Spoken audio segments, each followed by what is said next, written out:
साल 2010 एक ऐसा समय जहां डार्क वेब, एनोनिमिटी और प्रॉमिस ऑफ प्राइवेसी को लेकर लोगों के मनों में बहुत ही ज्यादा क्यूरियोसिटी थी। ये सब जायज भी था क्योंकि इंटरनेट उस समय बहुत ही नई चीज हुआ करती थी।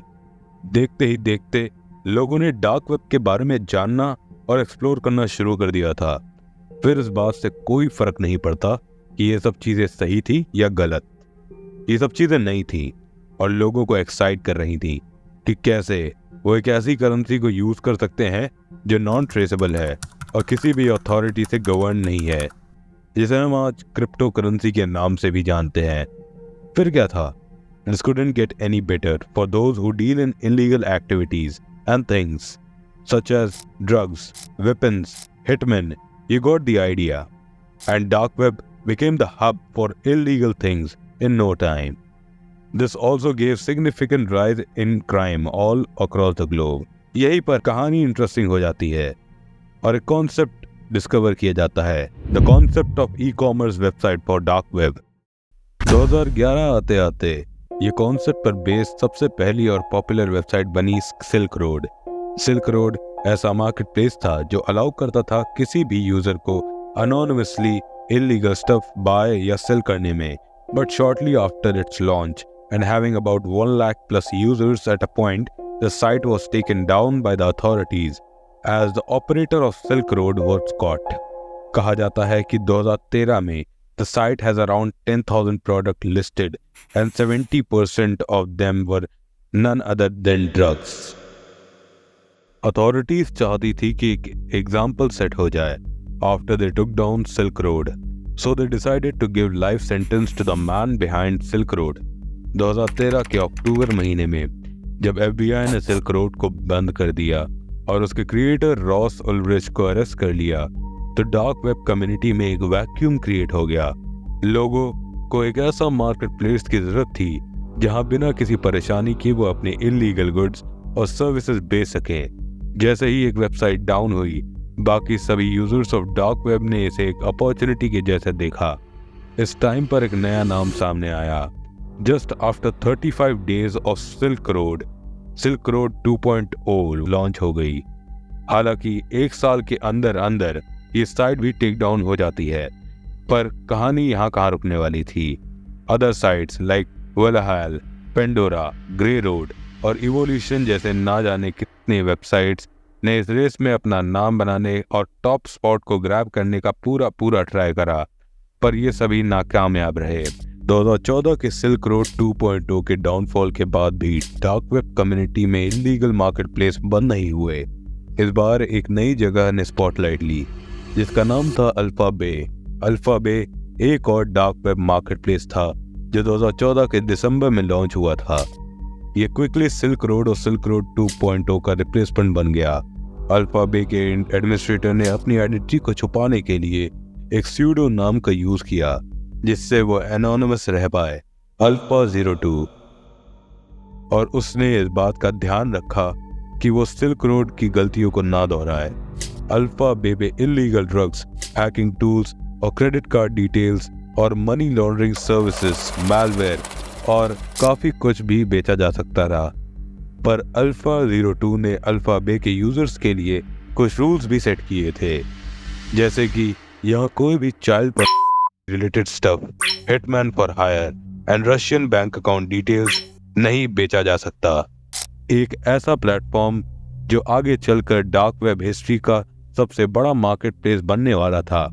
क्या वो रशियन गवर्नमेंट से उलझना नहीं चाहता था, या फिर वो खुद एक रशियन सिटीजन था और अपने होम कंट्री को हार्म नहीं करना चाहता था, या फिर अल्फा 02 को पता था कि उसकी साइट अथॉरिटीज की नजरों में आ जाएंगी, तो उसको डिस्ट्रैक्ट रखने के लिए he had this trick under his sleeve।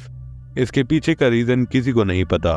There were certain things that made Alpha Bay different from its competitors, जैसे कि उसका Amazon से बहुत सिमिलर और सिंपल इंटरफेस होना, search box facilities, multiple filters और सॉर्ट बाय के ऑप्शंस, प्रोडक्ट और सर्विसेज की photos, detailed descriptions and price mentioned होना मल्टीपल सेलर्स और बायर्स को अट्रैक्ट करता था, which ultimately led to having a higher footfall of users on the website as well।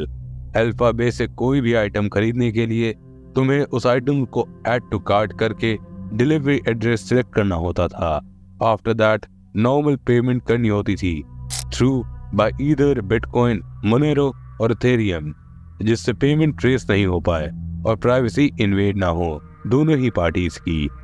इसी के साथ साथ वो एक और फीचर यूज करते थे called tumbler to blur out transactions by bundling multiple transactions for multiple users. The website did great in number as compared to its competitors, which were close to none, क्योंकि government from all across the globe were taking down restrict actions. Alphabet survived because of its safety measures and other protocols like two-factor authentications, etc. The number of users were growing rapidly. एक साल के अंदर अंदर website के पास 2 लाख से भी ज्यादा registered users थे और 70,000 से भी ज्यादा सेलर्स थे। इन्वेस्टिगेटर्स की माने तो 2017 में वेबसाइट पर 3 लाख से भी ज्यादा आइटम्स लिस्टेड थे और $5 लाख मिलियन की सेल थी पर डे की। अब ये भी जान लेते हैं कि अल्फा02 एक्चुअली में मल्टी मिलियनर बना कैसे। As a platform, alphabet used to charge around 2 to 4% commission on every order from the seller, and considering the number mentioned, कितने सारे लोग डेली ड्रग्स खरीदते हैं, इस बात को पता होना कि अल्फा02 इज अ मिलियनेयर बिल्कुल भी शॉकिंग नहीं करता। पर अब तुम सभी के मन में एक ख्याल आ रहा होगा कि इतनी बड़ी वेबसाइट को रन करना जिस पे डेली हजारों लाखों लोग आते हैं, कोई एक बंदा तो कर नहीं सकता। As a matter of fact, अल्फा02 wasn't alone in this. In fact, उसके पास एक पूरी डेडिकेटेड टीम थी जो उसके अंडर रन कर रही थी। There was a person named D-Snake, जो कि अल्फा02 का रिप्रेजेंटेटिव था। एंड आफ्टर अल्फा, D-Snake ही वो एक मात्र ऐसा इंसान था जिसकी पूरी अथॉरिटी थी to manage and look after the whole business just in case अल्फा02 इज समवेयर एल्स। ये समवेयर एल्स की बात को मत भूलना, क्योंकि आगे चल के हम बात करेंगे how did alpha was spending his life. Anyway, under D-Snake काम करते थे कुछ मॉडरेटर्स जो फर्दर लुक आफ्टर करते थे matters regarding dispute between buyers and sellers, and a PR manager. Talk about professionalism, where you have to hire a PR manager for your illegal business. After some time, Alpha02 decided to retire himself from day-to-day operations and simply become admin. जैसे ही Alpha02 retire होता है, FBI की search उसकी ओर तेजी से बढ़ने लगती है। कौन था ये इंसान जो डार्क वेब के सबसे बड़े मार्केट प्लेस के पीछे था? एक हंट शुरू हुआ जो सेवरल ईयर्स तक के लिए चला और multiple government agencies across the globe ने इसमें पार्ट लिया। अमेरिकन इन्वेस्टिगेटर्स जानना चाहते थे कि सर्वर कहाँ लोकेटेड था, जिससे वो एक्सेस लेकर प्लेटफॉर्म को बंद कर सके। ऑपरेटर्स के IP एड्रेस यूजर्स और सर्वर्स की लोकेशन के बारे में इंफॉर्मेशन देते हैं और नेटवर्क को क्लोज करना मुश्किल हो जाता है। जैसे कि टॉर वेबसाइट जो अपनी रिक्वेस्ट को दुनिया भर के रैंडम सर्वर्स के थ्रू राउट करती थी, इसलिए इंटरनेशनली मुश्किल हो जाता है पता करना कि सर्वर्स के ऑपरेटर्स और सेलर्स कहाँ लोकेटेड है। इसी वजह से अमेरिकन को एक अलग तरीका ट्राई करना पड़ा। उन्हें प्लेटफॉर्म को ब्राउज करना शुरू किया और अनोनिमसली ड्रग्स खरीदने लगे ताकि सेलर्स से कोई गलती हो जाए। शायद प्रोडक्ट की पैकेजिंग स्टैम्प से रिस्पेक्टिव ड्रग डीलर्स की आइडेंटिटी का कुछ पता चल सकता था। अगर ऐसा होता तो वो उन्हें पकड़ सकते थे, लेकिन ये छोटे ड्रग डीलर्स से आते जाते रहते थे, जबकि इन्वेस्टिगेटर्स मास्टरमाइंड को पकड़ना चाहते थे जो हर प्रिकॉशन लेकर चलता था। अल्फाबेट का मास्टरमाइंड जो गेम को अब तक पूरा समझ चुका था, तो इन्वेस्टिगेटर्स ने डेस्परेट होकर नई राहें ढूंढना शुरू कर दिया। दिसंबर 2016 तक रॉबर्ट मिलर फ्रेस्नो कैलिफोर्निया में अपने डेस्क के पीछे बैठा था। वो American drug law enforcement agency के लिए काम करता था। वो एक थैंकलेस जॉब थी, लेकिन अचानक एक ईमेल उसके इनबॉक्स मेल में आता है। ये ईमेल अनोनिमस थी। लगता था कि अल्फा02 ने अपने शुरुआती दिनों में एक गलती की थी। जब वेबसाइट पर हर एक यूजर रजिस्टर करता था तो उन्हें एक वेलकम ईमेल मिलता था। उस ईमेल में सेंडर का एड्रेस वो क्लियरली विजिबल था। गलती तुरंत सुधार दी गई थी। लेकिन एनोनिमस टिप्सटर ने उस वेलकम मैसेज में से एक को सेव कर लिया था। शायद ये टिप्सटर अल्फा 02 के पहले कस्टमर्स में से एक था, या फिर कॉम्पीटिंग साइट्स का ऑपरेटर जो मेल को किसी तरह हाथ लगा पाया था। कौन जाने, बस ये मेल एड्रेस DEA को दे दिया गया था और ईमेल एड्रेस था pimpalex91@hotmail.com।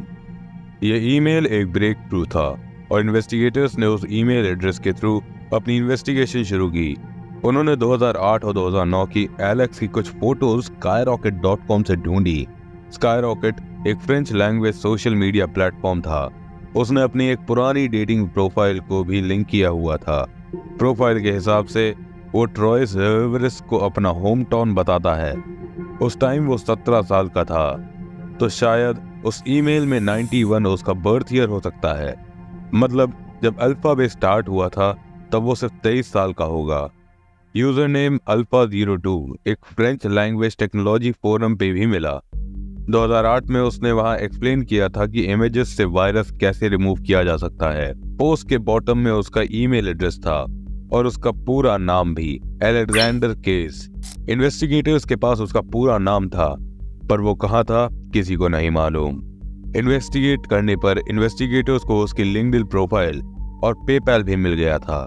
लिंक्डइन पर उसने डाल रहा हुआ था कि वो एक फ्रीलांस सॉफ्टवेयर डेवलपर है। इन्वेस्टिगेटर्स को उसकी फेसबुक प्रोफाइल भी मिली, जिसमें उसने अपनी वाइफ के साथ फोटोज अपलोड कर रखी थी। रिसर्च करते करते तो फिर इन्वेस्टिगेटर्स को उसकी पूरी जन्म कुंडली मिल गई और उसके बारे में सब पता चल गया। पता चला कि एलेक्स बैंकॉक के थाईलैंड में रह रहा था और उसके नाम पर 3 प्रॉपर्टीज थी, जिसमें से एक घर था जिसमें वो अपनी वाइफ के साथ रहता था और एक नॉर्मल लाइफ स्पेंड करता था। लेकिन याद है जब मैंने मेंशन किया था that he used to go somewhere else sometimes, वो अपने इन अदर 2 हाउसेस में आता था, which was situated near border areas where he used to party with his numerous girlfriends। आगे चल के इन दोनों घरों का नाम FBI ने बैचलर पैड रखा for recurring them while the investigation was going on। FBI ने थाई पुलिस के साथ मिलकर एलेक्स के लाइफस्टाइल के बारे में पता लगाना चालू कर दिया था। पता चला कि एलेक्स अपनी लाइफस्टाइल को बहुत ही लग्जरियस वे में जीता है। उसके पास exotic cars like Lamborghini, Porsche हैं। वो पसंद करता है उन्हें ड्राइव करना सिटी में। एजेंट्स ने उसके रूट को फॉलो करना चालू कर दिया। वो जहां जहां जाता पुलिस की नजरों में रहता था। इनफैक्ट इन्वेस्टिगेट करने पर पता चला कि एलेक्स एक पिकअप वेबसाइट पर भी रजिस्टर्ड था। पिकअप वेबसाइट कुछ ऐसी वेबसाइट होती हैं जहां मोस्टली मेन डिस्कस करते हैं how to flirt and impress womens, और वो वहाँ एक्टिवली कम्युनिकेट करता था, टिप्स मांगता था और कभी कभी टिप्स देता भी था ऑन दीज टॉपिक्स। इन सब चीज़ों से ये पता चलता है कि एलेक्स काफ़ी ज़्यादा टाइम स्पेंड करना पसंद करता था अराउंड वुमेन्स, और कहीं ना कहीं उसे ये सब चीज़ें पसंद भी थी, फिर चाहे वो एक्स्ट्रा मैरिटल अफेयर्स रखना या फिर वुमेन्स को इम्प्रेस करने के लिए अपनी लग्जूरियस लाइफ का शो ऑफ करना। Other than that, if we look towards the lifestyle practice for a dark web king, they were surprisingly quite normal and everyday-ish। वो नॉर्मल लोगों की तरह सुबह उठता, अपनी सोशल मीडिया अकाउंट चेक करता, डे टू डे टास्क को manage करता और ऑनलाइन न्यू लैंग्वेजेस को सीखने के लिए कोर्सेज लेता, क्लास अटेंड करता और रात होते होते अपनी वाइफ के साथ डिनर पर जाता। जून 2017, कुछ हफ्ते पहले एक्चुअल अटैक के कुछ अमेरिकन ऑफिसर्स एक 5 स्टार होटल अथीन होटल के लॉन्ज में बैठे हुए थे। Suddenly guess who approaches the same hotel lounge in his Porsche? It was none other than Alex. वो फिर धीरे धीरे अंदर की ओर आता है। इस समय ऑफिसर्स के मन में शक हुआ कि क्या एलेक्स को पता तो नहीं लग चुका था कि वो पुलिस के झांसे में है। क्या उसे पता लग चुका था कि पुलिस इतने समय से उस पर निगरानी रख रही है? क्या इतनी मेहनत FBI और पुलिस की व्यर्थ जाने वाली थी, या फिर हम कभी भी किंग ऑफ डार्क वेब को पकड़ नहीं पाएंगे? इन सवालों ने मानो ऑफिसर्स के होश उड़ा दिए थे, बट इंस्टेड एलेक्स ऑफिसर्स की आंखों के सामने उनकी टेबल से कुछ ही दूर अपनी टेबल पर बैठ जाता है।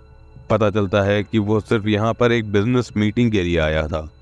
एक समय के लिए तो सभी को लगा कि शायद किंग ऑफ डार्कनेस ने सबको आउट रिटन और आउट स्मार्ट कर दिया था।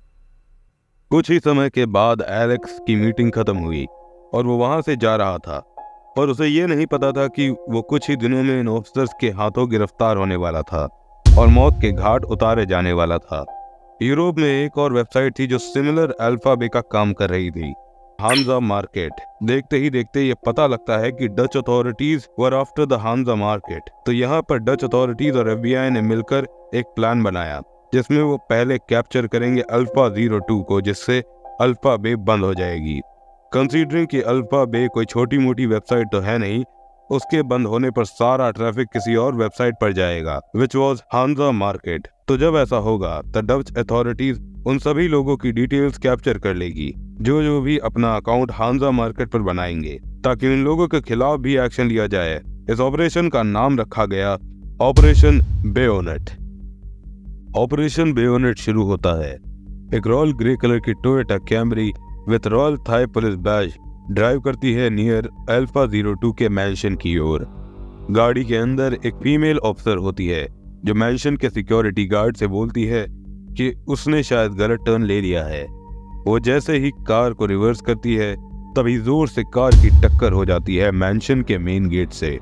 टक्कर के कारण एक जोरदार आवाज आती है और एलेक्स के गेट की ओर भागते हुए आता है without a second thought in his mind.